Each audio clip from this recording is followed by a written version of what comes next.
नमस्कार दोस्तों, हाजिर है एक बार फिर से आज की बड़ी और ताजा खबरों के साथ। बस आपसे निवेदन है, कृपया वीडियो को लाइक कर दें, चैनल को सब्सक्राइब कर लें और घंटी बटन भी दबा दें। ये पहली बड़ी खबर है। काउंटिंग से पहले ही कांग्रेस को खरीद फरोख्त की आशंका, जीत के बाद छत्तीसगढ़ भेजे जा सकते हैं नए एमएलए। आपको बता दें कि हिमाचल प्रदेश विधानसभा चुनाव के नतीजे 8 दिसंबर को आने वाले हैं। नेताओं के साथ साथ प्रदेश की जनता को भी इन नतीजों का बेसब्री से इंतजार है। लेकिन दिलचस्प बात यह है कि नतीजे आने से पहले ही कांग्रेस पार्टी के विधायक नेता हॉर्स ट्रेडिंग की संभावना जता रहे हैं। कई नेताओं ने खुले मंच पर आकर बीजेपी की ओर से हॉर्स ट्रेडिंग किए जाने की आशंका जाहिर की है। हालांकि बीजेपी भी बहुमत को लेकर दावे कर रही है, लेकिन कांग्रेस पार्टी को आशंका है कि अगर प्रदेश में किसी भी दल को स्पष्ट बहुमत नहीं मिला तो बीजेपी हॉर्स ट्रेडिंग कर कांग्रेस विधायकों को भी तोड़ने की कोशिश करेगी। अब सवाल यह है कि जब नतीजे आए ही नहीं तो हॉर्स ट्रेडिंग की संभावना अभी से क्यों जताई जा रही है? इसके पीछे की वजह कांग्रेस और बीजेपी के ही कुछ नेता हैं, जिन्होंने प्रदेश भर में चर्चा को जन्म दिया है। हिमाचल प्रदेश के चप्पे चप्पे पर चर्चा है कि भले ही बीजेपी बहुमत का आंकड़ा हासिल ना कर सके,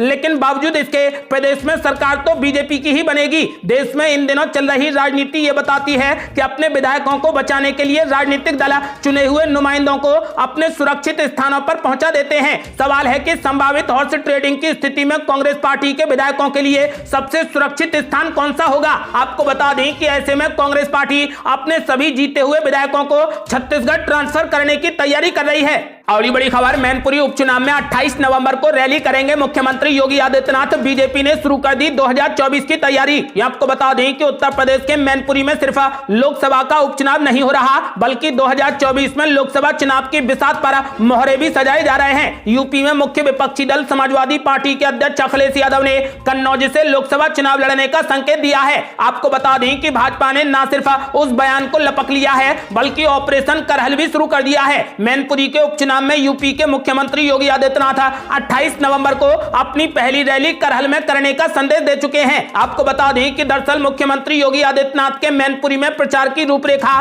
तैयार हो रही थी कि अखिलेश यादव ने अपने विधानसभा क्षेत्र में एक बयान देकर बात को दिशा दे दी। अखिलेश यादव ने कन्नौज से लोकसभा चुनाव लड़ने का संकेत दिया है। साथ ही प्रचार के दौरान यह भी कहा कि करहल से कितने वोट मिलेंगे ये सब देखेंगे। अखिलेश यादव ने अपने क्षेत्र के लोगों का उत्साह बढ़ाने के लिए यह भी कह दिया कि कितने वोट मिलेंगे ये कोई देखे ना देखे, योगी जी देखेंगे। वैसे तो समाजवादी पार्टी अध्यक्ष का उद्देश्य अपने कार्यकर्ताओं और मतदाताओं का उत्साह बढ़ाना था, लेकिन बीजेपी के रणनीतिकारों ने इस मौके को लपक लिया, जिसके बाद बीजेपी ने योगी आदित्यनाथ की जनसभा अखिलेश यादव के विधानसभा क्षेत्र में ही तय कर दी। आपको बता दें कि मुख्यमंत्री योगी आदित्यनाथ 28 नवंबर को करहल में बड़ी रैली को संबोधित करेंगे। और बड़ी खबर, राहुल गांधी ने कर दिया बड़ा ऐलान। बोले, जब तक संविधान के हर शब्द का पालन नहीं किया जाता मैं तब तक एकता की राह पर चलता रहूंगा।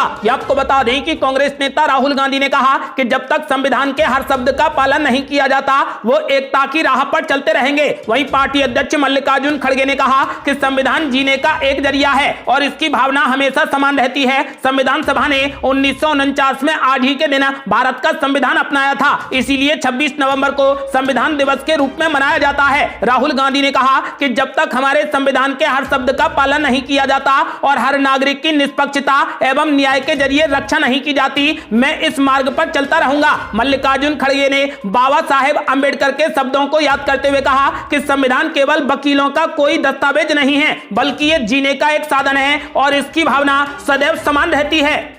और बड़ी खबर, महापंचायत के लिए लखनऊ पहुंचे हजारों किसान, इको गार्डन में डाला डेरा। बोले, वादा खिलाफी अब बर्दाश्त नहीं करेंगे। ये आपको बता दें कि संयुक्त किसान मोर्चा के आह्वान पर महापंचायत के लिए प्रदेश भर से हजारों की संख्या में किसान शहर के इको गार्डन पर जुट गए हैं। मंच से हुंकार भरते हुए किसान नेताओं ने राज्य और केंद्र सरकार को कड़ी चेतावनी देते हुए कहा कि किसानों के साथ की गई वादा खिलाफी अब बर्दाश्त नहीं की जाएगी। उन्होंने कहा कि वर्ष 2024 के चुनाव में किसानों की ताकत और एकता देखने को मिलेगी। उन्होंने कहा कि सरकार किसानों की कोई भी मांग पूरी नहीं कर रही, वो सिर्फ उद्योगपतियों को फायदा पहुंचाने में लगी है। उद्योगपतियों को हजारों करोड़ों रुपए का कर्ज दे रही है, वहीं किसानों को बिजली पानी और मुआवजा देने में आनाकानी और टालमटोल करती है। अन्नदाता किसान गरीब अमीर का भेद किए बगैर सभी का पेट भरने के लिए पसीना बहाकर खेती करते हैं। किसान नेताओं ने कहा कि हक मांगने पर सरकार किसानों पर गोलियां चलाती है, जबकि किसानों पर गाड़ी चढ़ाने वाले हत्यारे अजय मिश्रा टेनी और उनके बेटे की सुरक्षा कर रही है। आपको बता बता दें कि मंच से हुंकार भरते हुए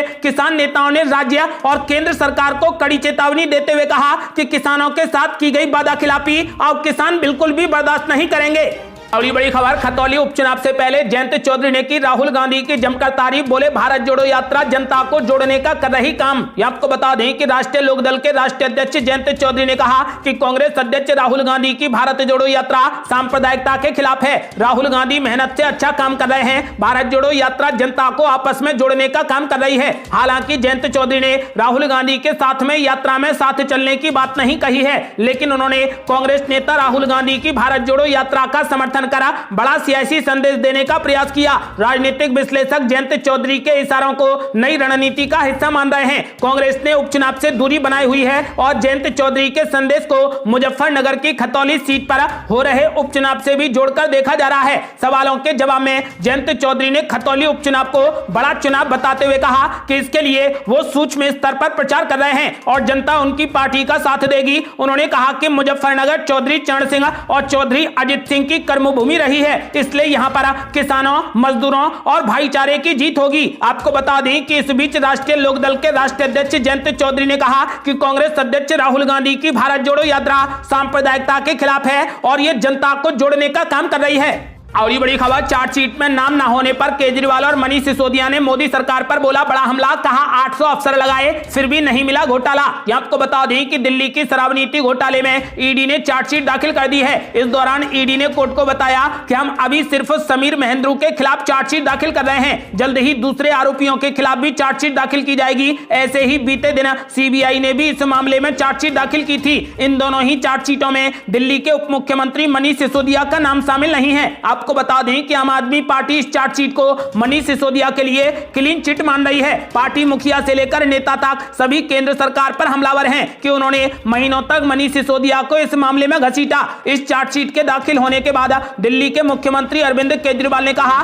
कि ईडी की चार्जशीट में भी मनीष सिसोदिया का नाम नहीं है। केजरीवाल ने सवाल खड़े करते हुए पूछा कि शिक्षा क्रांति से दुनिया में भारत का नाम रोशन करने वाले मनीष जी को झूठे केस में फंसाने के लिए क्या मोदी जी को देश से माफी नहीं मांगनी चाहिए? अच्छा काम करने वालों को जेल में डालने से क्या देश आगे बढ़ेगा? उनके इस ट्विटर पर प्रतिक्रिया देते हुए खुद राज्य के उप मुख्यमंत्री और मामले में मुख्य आरोपी मनीष सिसोदिया ने कहा कि यह मेरे लिए बेहद गर्व की बात है कि इनकी तमाम साजिशें और झूठी एफआईआर के बाद भी ये मेरे ऊपर कोई भी आरोप नहीं लगा पा रहे। 800 अफसरों की टीम ने 500 जगह पर रेड कर जो चार्जशीट बनाई है उसमें मेरा नाम नहीं है। सीबीआई और ईडी की चार्जशीट ने साबित कर दिया है कि कोई भी शराब घोटाला नहीं हुआ है। और ये बड़ी खबर, शराब घोटाले में सीबीआई की चार्जशीट को लेकर बीजेपी प्रवक्ता गौरव भाटिया ने आम आदमी पार्टी पर बोला बड़ा हमला। बोले यासीन मलिक का भी नाम सप्लीमेंट्री चार्जशीट में ही आया था। ये आपको बता दें कि दिल्ली शराब घोटाले के मामले को लेकर सीबीआई ने अपना आरोप पत्र दाखिल कर दिया है। इसके बाद इस पर फिर से राजनीति होने लगी क्योंकि इस चार्जशीट में दिल्ली के उप मुख्यमंत्री मनीष सिसोदिया का नाम नहीं था और बीजेपी ने इस घोटाले के मामले में मनीष सिसोदिया को ही आरोपी नंबर 1 बनाया था। एक तरफ आम आदमी पार्टी मनीष सिसोदिया को क्लीन चिट देने में जुट गई है तो वहीं बीजेपी अब भी मनीष सिसोदिया और आम आदमी पार्टी को निशाने पर ले रही है। इसी क्रम में बीजेपी प्रवक्ता गौरव भाटिया ने एक प्रेस कॉन्फ्रेंस की और कहा कि यासीन मलिक एक आतंकवादी था और उसका नाम भी सप्लीमेंट्री चार्जशीट में सामने आया था। गौरव भाटिया ने सीबीआई की चार्जशीट पर बात करते हुए कहा कि देश का कानून कहता है कि समय सीमा में आरोप पत्र दाखिल करना होता है, नहीं तो जेल की हिरासत में होते हुए भी आरोपियों को बेल मिल सकती है। इसीलिए स्वतंत्र एजेंसी उसके आधार और साक्ष्यों के आधार पर चार्जशीट फाइल करती है। अब बेईमान लोग सोच रहे हैं कि चोरी पकड़ी नहीं गई, हम झूठ छूट जाएंगे। हमें पूरा विश्वास है कि कोई भी बेईमान छूटेगा नहीं क्योंकि सप्लीमेंट्री चार्जशीट भी फाइल होनी है। आपको बता दें कि बीजेपी ने ऐलान कर दिया है कि सप्लीमेंट्री चार्जशीट में मनीष सिसोदिया जरूर पकड़े जाएंगे। अगली बड़ी खबर, गुजरात में स्मृति ईरानी ने महिलाओं से आम आदमी पार्टी का नेता मिलते ही उसे घेरने की अपील। आपको बता दें कि गुजरात विधानसभा चुनाव 2022 के लिए चुनाव लड़ रही सभी पार्टियों के दिग्गज नेता चुनाव प्रचार करने में जुटे हैं। इस बीच केंद्रीय मंत्री स्मृति ईरानी ने शुक्रवार को गुजरात की महिलाओं से आम आदमी पार्टी के नेताओं और कार्यकर्ताओं को मिलते ही घेरने की अपील की। स्मृति ईरानी ने कहा कि मेरा निवेदन है कि आपके नेता कभी मिले तो पूछना कि यह कैसा संस्कार है कि आपका एक मंत्री सत्येंद्र जैन तिहाड़ जेल जेल में बंद है और एक नाबालिग के बलात्कारी से अपनी सेवा करवा रहा है। केंद्रीय मंत्री स्मृति ईरानी सूरत में एक जनसभा को संबोधित कर रही थी। वहीं बुधवार को दिल्ली में एमसीडी चुनाव में बीजेपी उम्मीदवार के लिए प्रचार करते हुए स्मृति ईरानी ने आरोप लगाया कि केजरीवाल के नेता और मंत्री तिहाड़ जेल में एक बलात्कारी की सेवाएं ले रहे हैं, लेकिन दिल्ली के लोग बेहतर सुविधाओं के लिए इंतजार कर रहे हैं। यहां बिजली आपूर्ति के लिए गरीब लोगों के सपने को पूरे तरीके से साकार नहीं किया गया है। जेल में उनके भ्रष्ट मंत्री आराम से टीवी देखते हैं। उन्होंने कहा कि दिल्ली के लोग उम्मीद से महिलाओं के लिए सुविधाएं मजबूत करने और उनके जीवन में सुधार का इंतजार कर रहे हैं, मगर केजरीवाल के नेता और मंत्री जेल में एक बलात्कारी की सेवाएं लेकर महिला उत्थान के लिए सबसे बड़ा पाप कर रहे हैं। आपको बता दें कि भारतीय जनता पार्टी दिल्ली की सत्ता पर काबिज आम आदमी पार्टी और मुख्यमंत्री अरविंद केजरीवाल पर तिहाड़ जेल के अंदर जैन की मालिश करने वाले एक व्यक्ति की वीडियो क्लिप वायरल होने के बाद निशाना साध रही है। आपको बता दें कि स्मृति ईरानी ने भी उन पर जबरदस्त हमला बोला है। उन्होंने गुजरात की महिलाओं से आम आदमी पार्टी के नेताओं के देखते ही उन्हें घेरने की अपील की है। अगली बड़ी खबर, मुख्यमंत्री योगी आदित्यनाथ ने केजरीवाल पर बोला बड़ा हमला, बोले आतंकवाद का सच्चा हितैषी दिल्ली से आया है। ये आपको बता दें कि गुजरात में एक रैली को संबोधित करते हुए उत्तर प्रदेश के मुख्यमंत्री योगी आदित्यनाथ ने आम आदमी पार्टी पर बड़ा हमला बोला है। योगी आदित्यनाथ ने उन्हें आतंकवाद का सच्चा समर्थक बताया है। मुख्यमंत्री योगी ने सेना के सौदे का सबूत मांगने वालों पर भी निशाना साधा। हालांकि आम आदमी पार्टी नेता और सांसद संजय सिंह ने इसका जवाब दिया है और कहा कि बीजेपी गुजरात में हार रही है। मुख्यमंत्री अरविंद केजरीवाल ने भी मुख्यमंत्री योगी को जवाब दिया है। योगी आदित्यनाथ ने एक जनसभा को संबोधित करते हुए कहा कि आम आदमी पार्टी का दिल्ली से आया नमूना आतंकवाद का सच्चा हितैषी है। वो अयोध्या में राम मंदिर का विरोध करता है और जब भारत की सेना पाकिस्तान में जाकर सर्जिकल स्ट्राइक करती है तब ये भारत के बहादुर जवानों से कहता है कि इसका सबूत दो। उन्होंने आगे कहा कि पाकिस्तान चिल्ला रहा है कि भारत के जवानों ने हमारी कमर तोड़ दी है, लेकिन आम आदमी पार्टी को इसका भी प्रमाण चाहिए होता है। आतंकवाद और भ्रष्टाचार इनके जीन्स का हिस्सा है, इसीलिए जो भ्रष्टाचारी हों, आतंकवाद समर्थक हों, उनको वोट देकर अपने वोट को कलंकित नहीं करें। मुख्यमंत्री अरविंद केजरीवाल ने ट्वीट किया कि अगर गंदी गाली गलौज चाहिए, गुंडागर्दी चाहिए, भ्रष्टाचार चाहिए, गंदी राजनीति चाहिए तो बीजेपी को वोट देना। अगर स्कूल, अस्पताल, बिजली, पानी, सड़कें चाहिए तो मुझे वोट देना। आपको बता दें कि अरविंद केजरीवाल और मुख्यमंत्री योगी आदित्यनाथ के बीच जमकर बार पलटवार किए गए हैं। अगली बड़ी खबर, कोर्ट ने सत्येंद्र जैन की याचिका को कर दिया खारिज। अब जेल में नहीं मिलेगा उपवास के लिए स्पेशल खाना। ये आपको बता दें कि तिहाड़ जेल में बंद मंत्री सत्येंद्र जैन के धार्मिक आस्था के आधार पर जेल में भोजन मुहैया कराए जाने के अनुरोध वाली अर्जी को राज एवेन्यू कोर्ट ने खारिज कर दिया है। विशेष न्यायाधीश विकास धुल को इस मामले में शुक्रवार को आदेश पारित करना था, लेकिन उन्होंने इसे 26 नवंबर शनिवार तक के लिए टाल दिया था। अर्जी में जेल अधिकारियों को तत्काल मंत्री की मेडिकल जांच कराने का निर्देश देने का भी अनुरोध किया गया था। आपको बता दें कि कोर्ट ने अब सत्येंद्र जैन की याचिका को खारिज कर दिया है। कोर्ट ने साफ कर दिया है कि सत्येंद्र जैन को जेल में स्पेशल खाना नहीं मिलेगा। अगली बड़ी खबर, बीजेपी नेता शुवेंदु अधिकारी ने ममता बनर्जी पर बोला बड़ा हमला, बोले वो जल्द ही बंगाल की पूर्व मुख्यमंत्री होंगी। ये आपको बता दें कि बीजेपी नेता शुवेंदु अधिकारी ने ममता बनर्जी से मुलाकात के बाद एक बार फिर से पश्चिम बंगाल की मुख्यमंत्री पर निशाना साधा है। इस दौरान उन्होंने कड़ी चुनौती देते हुए कहा कि जैसे उन्होंने नंदीग्राम में ममता बनर्जी को हराया था वैसे ही आगे भी हराएंगे। दरअसल उत्तर 24 परगना जिले के ठाकुर नगर में मथुआ समुदाय को लेकर बीजेपी की ओर से आयोजित एक जनसभा के बाद उन्होंने कहा कि बंगाल में ममता बनर्जी का समय अब खत्म हो गया है और वो जल्द ही पश्चिम बंगाल की पूर्व मुख्यमंत्री होंगी। अगली बड़ी खबर, गुजरात चुनाव में बीजेपी ने कर दिए फ्री वाले चुनावी वादे, इलेक्ट्रॉनिक स्कूटर से लेकर सेहत तक का रखा ख्याल। ये आपको बता दें कि गुजरात विधानसभा चुनाव के लिए मतदान की तारीख नजदीक आते ही सरगर्मियां बढ़ गई हैं। चुनाव के लिए भाजपा ने अपना घोषणा पत्र जारी कर दिया है। घोषणा पत्र में फ्री चुनावी वादों की झड़ी भी लगाई गई है। महिलाओं से लेकर स्कूल कॉलेज जाने वाली छात्राओं से लेकर गरीब तबके के लोगों के लिए भी फ्री वाले चुनावी वादे किए गए हैं। इस बार के चुनाव में आम आदमी पार्टी के उतरने से चुनावी मुकाबला दिलचस्प होने की उम्मीद जताई जा रही है। भाजपा राष्ट्रीय अध्यक्ष जेपी नड्डा, गुजरात मुख्यमंत्री भूपेंद्र पटेल की मौजूदगी में घोषणा पत्र जारी किया गया है। भाजपा राष्ट्रीय अध्यक्ष जेपी नड्डा ने घोषणा पत्र जारी करते हुए कहा कि छात्राओं की शिक्षा से लेकर स्वास्थ्य तक भाजपा सरकार वचनबद्ध है। उन्होंने कहा कि शारदा मेहता योजना के तहत शिक्षा के क्षेत्र में उत्कृष्ट प्रदर्शन करने वाली महिलाओं को फ्री स्कूटी दी जाएगी। इससे आर्थिक रूप से कमजोर बहनों को शामिल किया जाएगा। यही नहीं, आने वाले 5 सालों में महिलाओं महिलाओं को 1 लाख सरकारी नौकरी भी दी जाएंगी। आपको बता दें कि भाजपा राष्ट्रीय अध्यक्ष जेपी नड्डा ने कहा कि भाजपा की केंद्र और गुजरात सरकार लोगों की अच्छी सेहत के लिए सदैव से ही चिंतित रहती है। इसी के तहत आयुष्मान भारत योजना की शुरुआत की गई थी। उन्होंने कहा कि योजना के तहत लोगों को अब तक सिर्फ 5 लाख रुपए तक का हेल्थ कवरेज मिल रहा था। जेपी नड्डा ने कहा कि अब इसे बढ़ाकर 10 लाख रुपए कर दिया गया है। आपको बता दें कि इसके अलावा घोषणा पत्र में कहा गया है कि सीनियर महिलाओं के लिए फ्री बस यात्रा की सुविधा मुहैया करवाई जाएगी। भाजपा अध्यक्ष जेपी नड्डा ने कहा कि गुजरात की एक बार भाजपा की सरकार बनते ही फ्री बस यात्रा का आदेश जारी कर दिया जाएगा।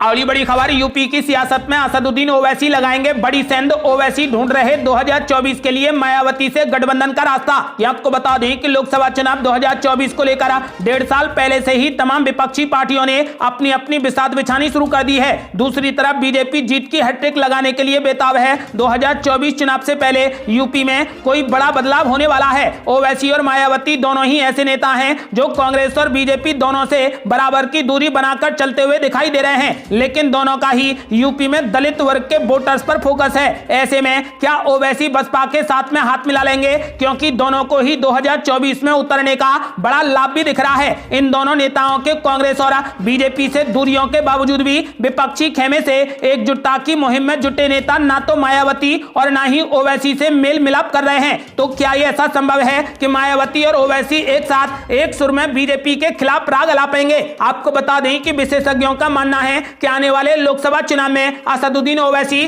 और मायावती गठबंधन कर सकते हैं। अगली बड़ी खबर, आदिवासी बेल्ट भाजपा के लिए बन गई बड़ी चुनौती। चुनाव से पहले भाजपा की धड़कनें हो गई तेज। ये आपको बता दें कि मोटे तौर पर गुजरात को 4 भागों में राजनीतिक रूप से बांट दिया जाता है, जिसमें उत्तर गुजरात, दक्षिण गुजरात, मध्य गुजरात और सौराष्ट्र और कच्छ का इलाका आता है। यदि बात दक्षिण गुजरात की जाए तो इस चुनाव में बीजेपी की राह यहां पर कठिन दिखती है, क्योंकि आम आदमी पार्टी और आदिवासी वोट बैंक का बीजेपी का पूरा गणित बिगाड़ रहा है। विधानसभा चुनाव में दक्षिण गुजरात में 35 सीटें बीजेपी के लिए बड़ी चुनौती बन गई है। आपको बता दें कि फिलहाल आदिवासी बेल्ट भाजपा के लिए बड़ी चुनौती बन गया है, जिससे कि भाजपा की धड़कनें तेज हो गई हैं। आपका क्या मानना है, इस बार भाजपा सरकार बनाने में कामयाब होगी या फिर कांग्रेस पार्टी बाजी मारेगी या आम आदमी पार्टी अपनी सरकार बनाने में कामयाब होगी? अपनी राय हमें वीडियो लाइक कर कमेंट बॉक्स में जरूर दें। ताजा और न्यू अपडेट जानने के लिए हमारे चैनल को लाल बटन दबाकर सब्सक्राइब करें और घंटी बटन जरूर दबा दें। जल्दी मिलते हैं बड़ी अपडेट के साथ, तब तक के लिए जय हिंद, जय भारत।